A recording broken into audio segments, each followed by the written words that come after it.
Түнкү стационарды ачууга акыркы даярдыктар бүтүп калды. Ага чейин дарыгерлер баарын дыкат текшерип чыгууда. Университеттин спорт залы атайын түнкү ооруканага ылайыкташтырылган.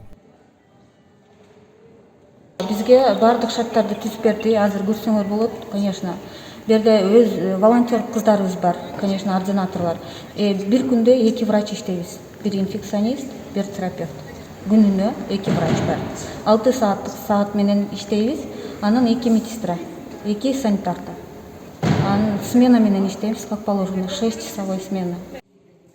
110 миңдей калк жашаган Жалал Абад шаарында түнкү стационар иштей башташы шаардыктарга жакшы жаңылык болду.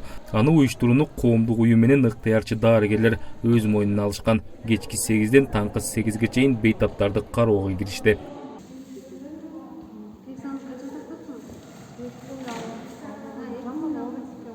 Эми бул жагын бардыгын өзүбүз уюштургандыгыбызга байланыштуу дар-дармек менен камсыздоого биздин күчүбүз жетпейт да. Бирок башка бүт баардык жабдыктар менен, кислороддук концентраторлор менен баары менен камсыздадык. Дарыларды бейтаптар өздөрү алып келиши керек. Биздин дарыгерлер буларды кабыл алып, биринчи жардам көрсөтүп, уколдор болсо уколдорун сайып жардам беришет. Жалал Абад шаарында учурда 2 жерде 180 орундук күндүзгү стационар иштеп жатат. 5000ден ашык адам буга чейин андагы дарыгерлерден жардам алып чыгышты. Шаарда дагы кошумча орундуктар даярдалган.